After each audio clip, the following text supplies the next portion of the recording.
Hello, everyone, and welcome back to a very special season of the Blueprint Podcast. If you're just jumping in here, this season we're walking chapter by chapter through the 11 strategies of a world-class cybersecurity operations center, released through MITRE and written by our authors, Ingrid Parker, Carson Zimmerman, and Kathryn Knerler, all of which I have joining me today to guide us through the content. How are we all doing today?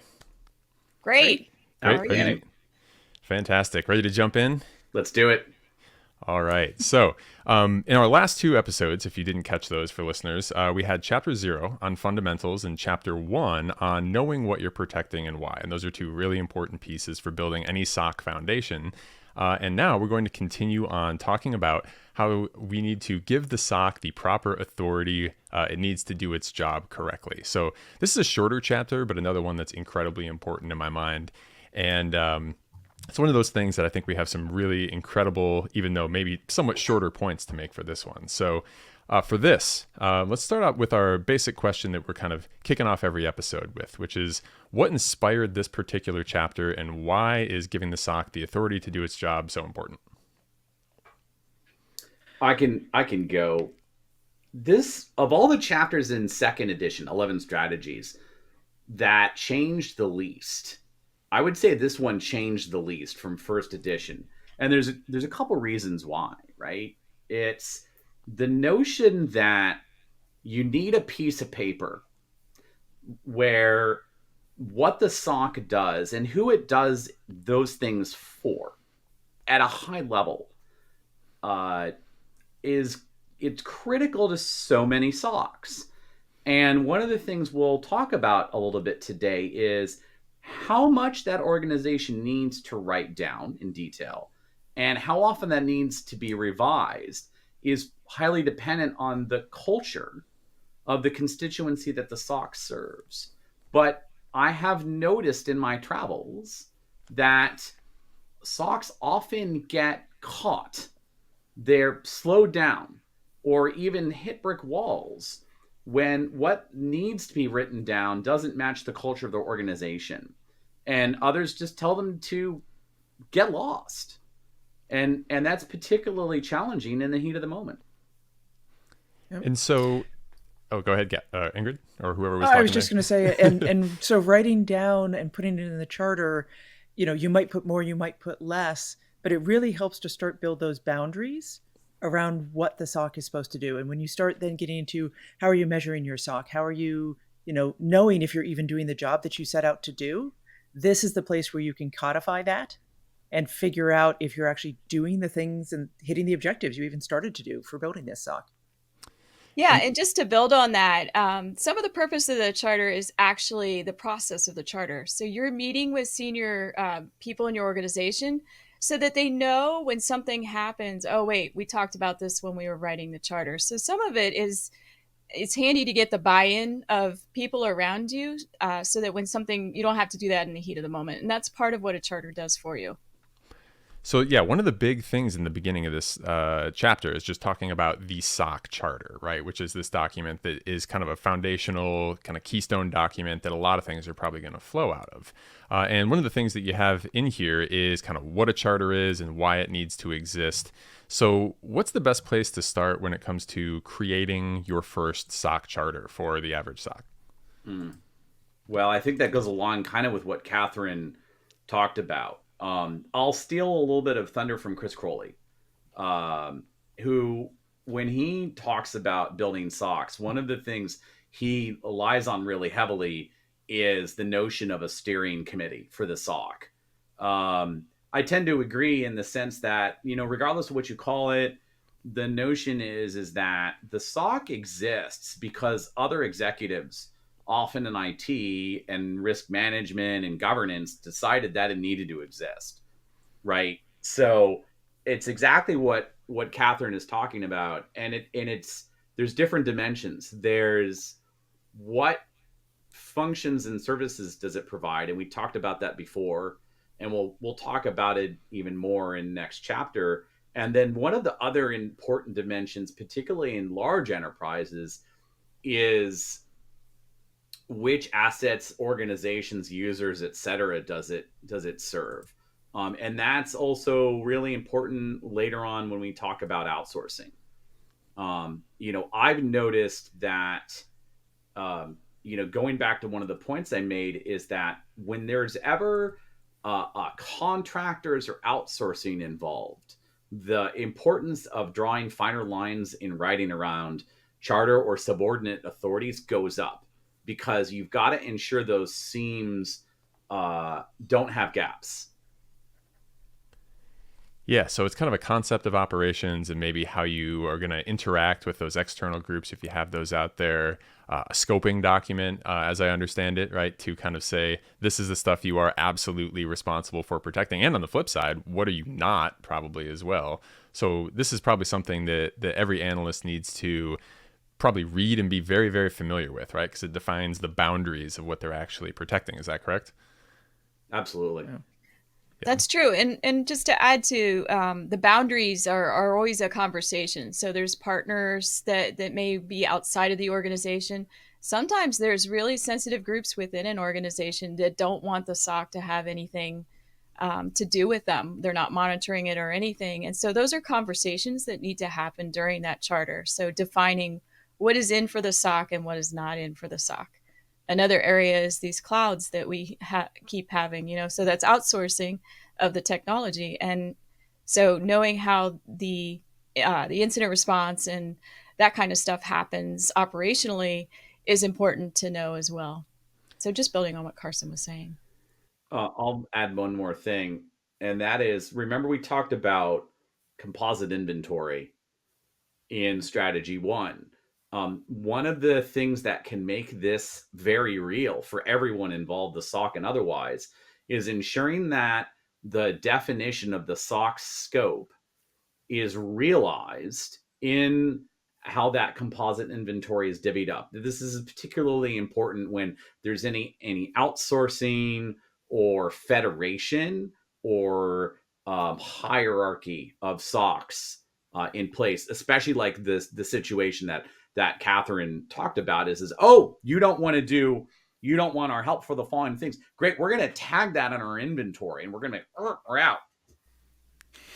Yeah, for sure. There's I can say that there's for sure, like in terms of charters, right? One of the questions I get most commonly about these is like, what has to be in it? Is there an example? Things like that. I have not run into any examples out in my experience, because I think some of them, they're so kind of customized that a lot of people are not going to be publishing this. And even if they did, it wouldn't make a lot of sense. But I do want to call out to everyone who's listening that inside this chapter in section 2.1.2, there is a list of the elements of a SOC charter. And so there's a whole bunch of great kind of brainstormed items in there: deploy, operate, maintain active and passive monitoring capabilities, proactively and reactively scan hosts, respond directly to confirmed incidents, things like that, right? And so there's a great list of kind of, here are the types of things you definitely want to include in your charter. For anyone that might be thinking at this point, hey, maybe I don't have a SOC charter. Where do I start? How do I write that? That's where I would point everyone for that one. Some people might not have a SOC charter and think, well, do I have to write one? If you don't have a SOC charter, have you seen any specific problems kind of come out of that? Kind of ask the flip side of the question here. Yeah. I think that's an area where the SOC charter gives you the authority and responsibilities to work with other teams, because a lot of times when you're trying to do detection, remediation, you're working with engineering, you're working with your admins, you're working with maybe you have an insider threat program, all of these other organizations. And this basically is something that you can hold up and say, no, we're supposed to work together. I have a responsibility for this. And if you don't have that, it becomes a little more challenging sometimes if you're working with those other organizations, if you're trying to get data from them, especially when you get into some of the legal requirements, making sure that you've actually got it solidified that this is what you're supposed to do and you are allowed access to that data is really important. And so you can run into a lot of challenges if you don't actually have this documented. Yeah, and I want to parse something out there, pun intended. In terms of the authority to do something versus the responsibility. One of the things that we think about having in the SOC charter is enabling it to do certain things that may not be its responsibility. And I'll pick out scanning, for example. When you're writing a charter, one of the listeners, don't necessarily get caught up in who's responsible for things, but rather focus on having a crisp statement, not measured in dozens of pages, but single digit pages, perhaps even single digit paragraphs, the things that the SOC is allowed and enabled to do. So for example, during incident response, the SOC may need to go scan something on demand, even if it's not their responsibility to have a sustained scanning program. So just think about that nuance. Don't let the fine division of roles and responsibilities during what I'll characterize as peacetime drag down your ability to write crisp statements in this high level doc. Yeah, I know there's been plenty of times kind of in my experience and plenty of times students have told me about where they're like, hey, something's going on. They go to the group where, it has the affected asset. They're like, hey, I need your logs, right? Or whatever, because they didn't have them. And they're like, no, who are you? Right? I'm not going to give you my data. That's actually like one of the top things is an incident response. It's getting digital artifacts and it's telling them others to do things. And this goes back to that cultural piece. Sometimes in some organizations, you need everything written down. And if it's not written down, people are going to reply to you with fruity hand signals. Whereas in other organizations, they might be like, oh, you have security in your name. We should participate and listen. Yeah.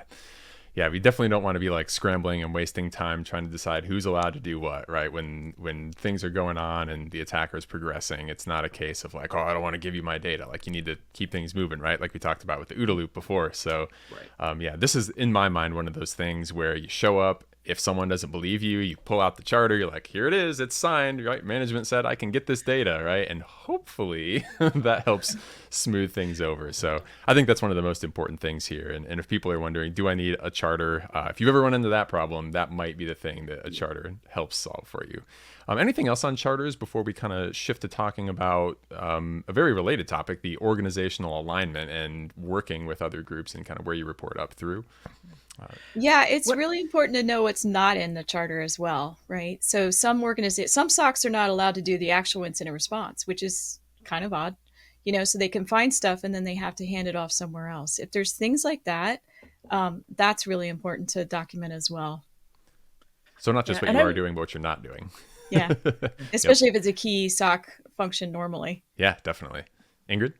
Yeah, and I would say practically, you create the charter, it's signed by a particular executive. You need to be aware of changes in your organization and changes in expectations. And so, a charter should be one of those documents that gets reviewed periodically to say, oh, is that person still here? Do we still have these authorities? Have they moved on? Is there somebody else who should be signing this? Or again, has the organization changed in a way that there are different things you need to be monitoring or need to have access to? So very much think of it as it's not the thing you do. It's one of the first things you do when you start a SOC, but it doesn't mean it's the last, never to be seen again. So definitely make sure it's on that rotation of how often are you going to review it. Yeah. And dovetailing off what Kathryn said, there's a laundry list, literally almost in 2.1.4 of all these other policies that the SOC is going to lean on. And it starts with things like a consent to monitoring policy and an acceptable use policy. So much of what the SOC does is going to be reliant on those. But to her point, there's going to be a much longer list of policies or other similar charters by other organizations where they say in writing, oh, this is what we're responsible for. And again, some of them might be really short, some of them might not exist, but warning signs, if they don't exist, that lack of clarity could get you in trouble. Yeah, there was one other thing along with that I wanted to kind of re-bring back up, is you mentioned steering committees, right? And we didn't really, you kind of explained what that was, but can we make a very clear connection? Like, how does having a steering committee tie into what goes into the charter and how it evolves over time? And what does a steering committee look like? Sure. Generally speaking, the steering committee is formed by the major stakeholders that represent the interests of the people that the SOC serves. So that will include potentially, managers or representatives of major IT system owners. And that would potentially, of course, include, OT and cloud and all that good stuff, and it's going to include probably somebody from an office of CISO, even if the SOC is organized under that area, which we'll talk about that in a little bit, right? and potentially others, regular IT operations, potentially other parts of the business, and that's where you're forming those common perceptions about what's in and out of scope for the SOC and its dependencies, and that leads right into what you write down here. Is that? And I would Go ahead. Oh, I was going to differentiate between a steering committee and a group that we talked about in strategy 1, which is kind of these advocates within different organizations. Because a steering committee will tend to be more executive, will provide some general guidance, often is even tied to the board and the direction that you're going. And that's different than the day-to-day group. So you might also have a group of people in these same organizations, but that are working in a more tactical way with you. So it definitely, think about the fact that there are different levels of people that you want to bring in for different elements, but strictly for the charter, you're probably looking for more senior buy-in across the major units within your organization. Yeah, and I guess to add on to this, it sounds like these things are for big organizations, but I want to point out this is really important. If there's like part of you doing incident response, you have two halves of people doing it, the charter and the steering committee, they can help you bridge some of that extra time that's needed to interact with folks. So a steering committee can really help you along, especially if you're a really tiny team. So I would encourage the steering committee no matter what you do. Absolutely. A crisp mission statement, crisp charter is going to benefit you no matter how big or small you are, and it doesn't take long to put it together. I'm trying to kind of channel questions that I often get, like in 551, where we're talking about these things and charters and steering committees. The question I commonly get is like, is the steering committee is it a quarterly meeting with everyone? Is it constant communication? Is it an email list? Like, how do you implement that? Is there any specific guidance around that, or is it kind of whatever works per organization?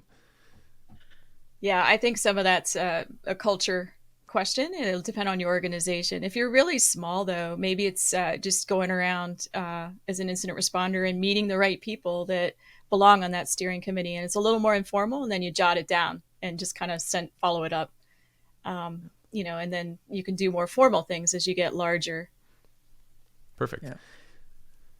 So the next kind of section of this chapter here, 2.2, is on organizational alignment. And it starts with saying, the SOC draws its authorities, budget, and mission and focus from the constituency to which it belongs. And you kind of go into here and talking about a bunch of different facets of considering, like, ultimately, who does the SOC report to and up through? Because a lot of what they're going to be able to do and a lot of the pros and cons of each is going to determine their effectiveness, right? So any kind of opening statements on what you want to get across in terms of thinking about where to place the SOC inside the org, whether it's under the CISO, whether it's under the COO, CIO, kind of any of those things? I think we've seen all of these. And this goes back to that culture question of, what makes sense within your organization. A very common one is under a CISO, but that's not the only place you can be successful. And it's really about within your organization, what are the responsibilities of those more senior organizations? So what is their scope? And do they have the authority to support you with your SOC and what you're trying to do? And are they going to be able to give you the care and attention that you need in the SOC and not have it just be like, oh, and the SOC was shoved under here and I don't know what it does. And, I've got this budget, but I can't really give it over to them because I don't have, enough and those types of things. And so to the extent that if you're like a SOC manager and you can kind of influence that, that's great. A lot of times you're just going to be handed and told like, hey, this is where you belong. This is who you're going to report to, or it may shift over time. I've seen a lot of our, especially larger government organizations that are moving the SOC around a lot and trying to figure out who it should align to and why it should align there and where the budgets fit and who has responsibilities for things. But I think across all of these, it is creating that relationship with that organization, knowing where you fit in, and getting, we're talking more about metrics and measures and communications, but it's making sure whoever that senior executive is that has you as, your home, that you are engaged with them and you're helping them to understand what the mission of the SOC is. So I was going to add on, Ingrid took a bunch of the words out of my mouth that she usually does. I would say succinctly, the question of SOC placement is perennially this tension between being in a cybersecurity org where it feels like it's at home and being in some kind of IT operations organization where it may also feel like home. And it's always this tension because often it's one or the other, but it's rarely both. And this is how we often, and there's also tension with it belonging to a business unit that it's oriented on. And this often makes feel like it's really tough trade-offs. And it's absolutely true. And I've seen, all permutations of this, and it's always giving something up. So, and this is how we end up in conversations like, well, the SOC could be underneath the CISO. In fact, the SOC lead themselves, I've seen more than a few times, is designated a deputy CISO, particularly in smaller organizations. What we don't see today that we might have seen 20 years ago is the SOC is it for cybersecurity, right? I think the days are mostly gone when the only people doing cybersecurity in an enterprise is just the SOC, right? We're past that. So, it's really interesting to see how this stuff manifests. Yeah, and those trade-offs can vary from, like, if you're in an IT organization, the trade-offs and this tension are around performance, and we got to do things faster, and we're going to implement this really cool new application or this real cool way of looking at the world, and the SOC trying to, well, we still need to monitor it. We need to be able to see things. There are incidents. We don't know about this new technology that you're deploying. So there's always going to be that tension. And by the way, that tension exists at higher levels. So if you're in a CISO organization, the CISO is going to have those conversations with the IT teams as well. So you don't really get away from the tension. It's a matter of where is it in the organization.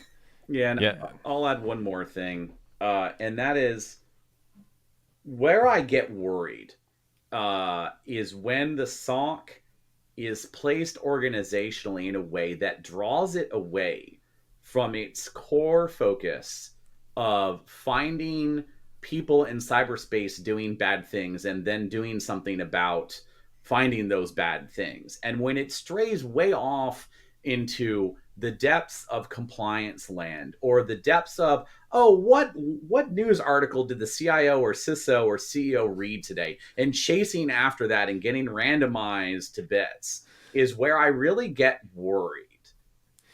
Yeah, the core focus in maintaining it, right, I think is what we're trying to optimize for, right, in terms of placement of the SOC, because that is the core mission, right, is like make sure none of this terrible stuff ever happens. I don't remember which of the three of you had said it, but right at the beginning of this, someone said, like, most people, pick the CIO or the CISO office for the group to ultimately report up to. Why is that the most common choice? I think because the SOC is often part of that larger security program that Carson was talking about, and especially as CISOs have, become fairly commonplace in organizations, then they see a more natural alignment there. Prior to that, you go back a decade plus, you did see them sitting more with the CIO, more with other types of organizations. But I think there's a recognition that there's inputs and outputs from the SOC to those other security programs. So when you talk about risk management, the SOC can help identify risk. They're not responsible for it. Somebody else may do that. When you're talking about you're putting those preventive technologies in place, setting up your identity programs, doing those types of things, the SOC is going to have a say in that, and they're going to want to get the data for it. And so there's just a natural fit with a lot of those pieces that helps, especially with sometimes the technologies. You can talk about those technologies and the kind of budgeting that you need to do for them in similar ways. Yeah, I would add a couple of other reasons as well. I think so. I don't know if federal leads in this area, but there are laws that require the CIO to be responsible for the security of an organization in federal organizations. And so among those, absolutely, the CIO wants something to do with the security operations and how good it is. I think also because security operations is operational, a lot of times there's a NOC or an IT operational element too, and it just kind of goes hand in hand. So I think those play into the reasons as well as what Ingrid said.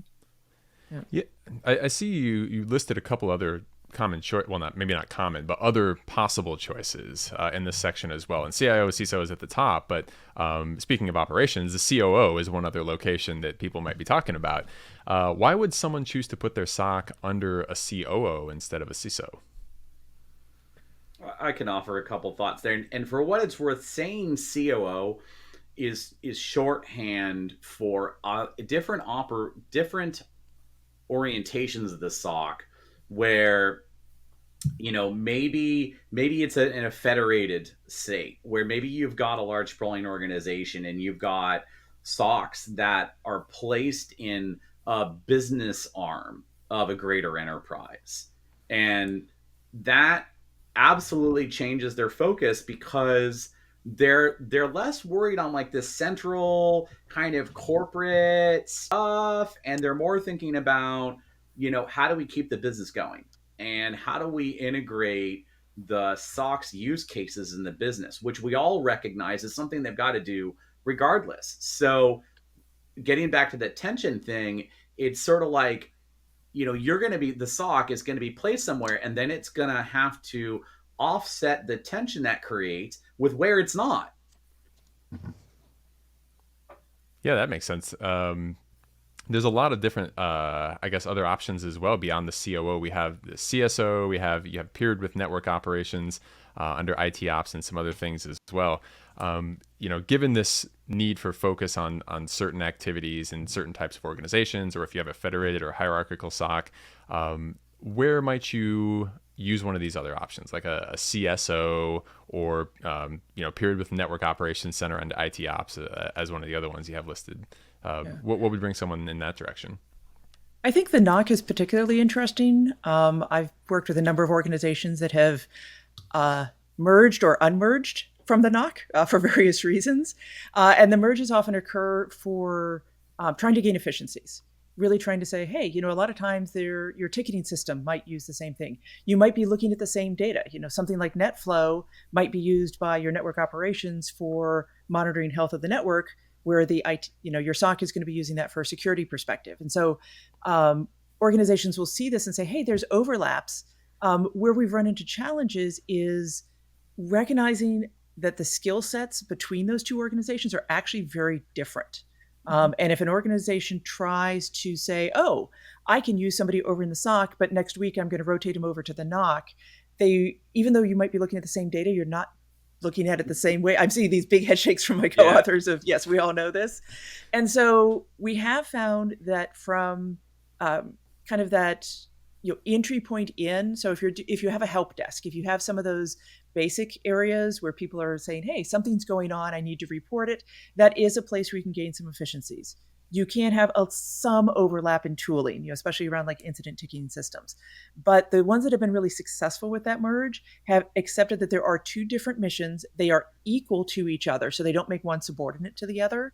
And then they both have a kind of the same peering point within the organization, where they go up to the same person, and that person is then responsible for kind of, figuring out the ties between them.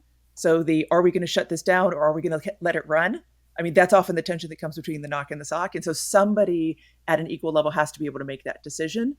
And hopefully it's not too far up in the organization. So that, I think, is a really interesting one, where there are opportunities for efficiencies, but you have to be very, very careful. And I've seen a lot of organizations that have struggled with it even while they're trying to implement it. Yeah, as I was reading this section, I was reminded of a time back when I was working as a SOC analyst. We were kind of getting shuffled around, right? We worked in a data center, and we had previously a conference room, and then we kind of moved out of the conference room, and then we kind of went back and forth and all over the place. And there was one point where we were sitting in the NOC, right? Like they were like, here's a little extra, we had one of the big like movie theater style, huge screens in the front, big U shape of desks. But like we didn't like the desks, so we had like another section, and we're like, hey, can we have a little island over here? Anyway, they built us desks in there, and we worked in there alongside with all the people in the NOC.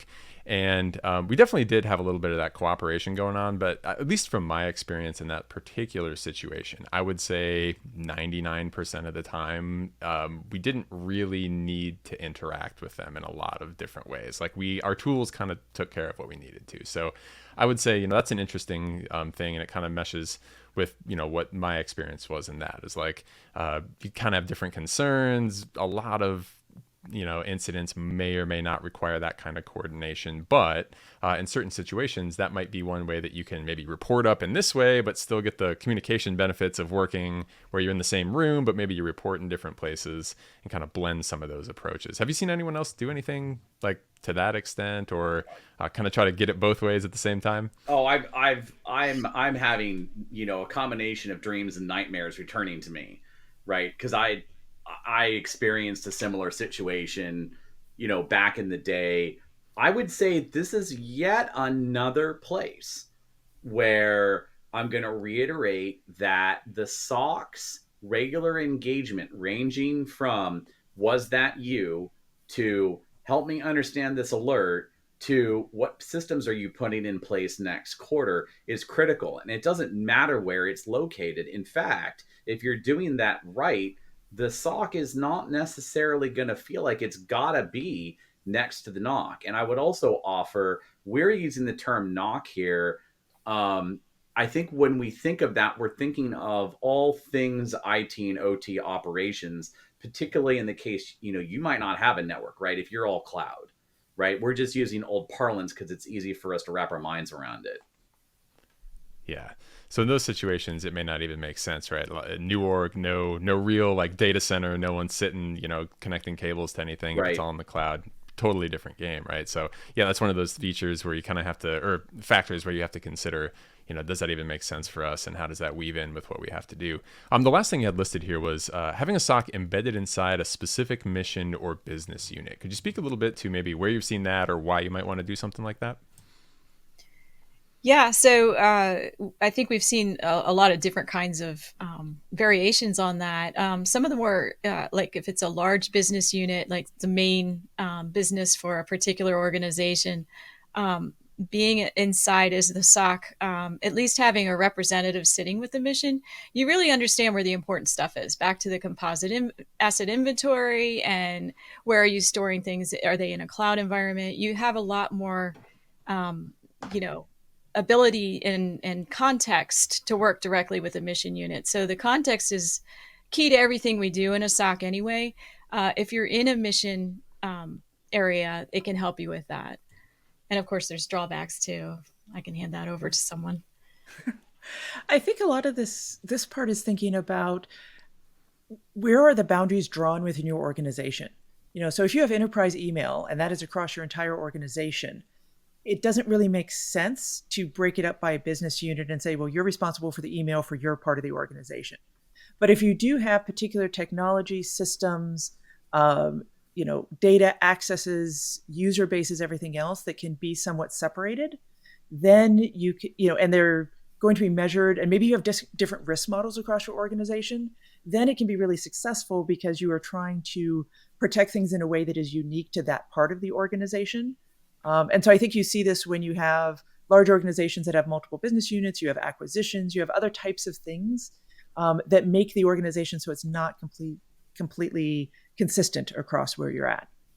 Yeah, and in this case, if you're a really small incident response team or SOC, I would recommend against being buried inside a business unit, to Ingrid's point.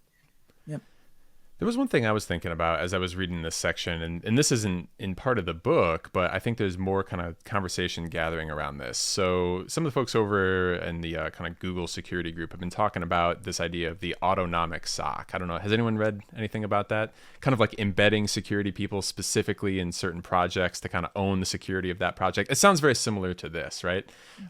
Any thoughts on that sort of approach? And are we going to go that way in the future, where we have kind of a more distributed security group and every project has their own security person? I think we're going to spend a lot of time on that in sections 3 and 10. Perfect. All right, so we can save that one for a future episode, because we got a lot to unpack there apparently. All right. Anything else in terms of where to put the SOC on the org chart and reporting before we wrap this one up? No. I would just tie it back into the charter. So acknowledge where you're at in that organization, and that's also going to drive, what you need to make sure is in and out of that charter, so that it's very clear. Because if you're in a particular part of the organization, there may be assumptions about what you do, and you can use that charter to help clarify what your mission is within the space that you've been assigned. Yeah, and no matter where you are in an organization, that steering committee that we had mentioned earlier is a really important aspect of it. Yeah, definitely. Getting that kind of perfect, customized, tailored suit kind of fit, right? The SOC has a certain, mission in every organization, and there's probably not one recipe that we can just give everyone that's going to work. So it's really a question of talking with stakeholders, thinking about how you're really being measured, what you're responsible for, and finding that right kind of mix of everything and putting it all together, right? All right. Well, I think that probably wraps up chapter 2. And anything else before we get going? Any other final kind of thoughts or checks on that? It's not exciting. It is important. Yep. Right on. All right. Fantastic. Well, in our next episode, what we're going to be covering is strategy 3, which is build a SOC structure to match your organizational needs. So now that we've kind of got some of this groundwork laid, we're going to be talking about where does the SOC actually get built, physical versus virtual SOCs, and some other kind of exciting stuff about building the SOC itself and how we make all of this stuff. Once we've aimed at the right thing and defined what we need, how we make all that work. So for all our listeners, make sure you subscribe to your favorite podcast aggregator to Blueprint so you get all the new episodes. And if you want to check us out on YouTube, the SANS Cyber Defense channel is going to have the videos for these episodes as well. I will have the link to both of those in the show notes.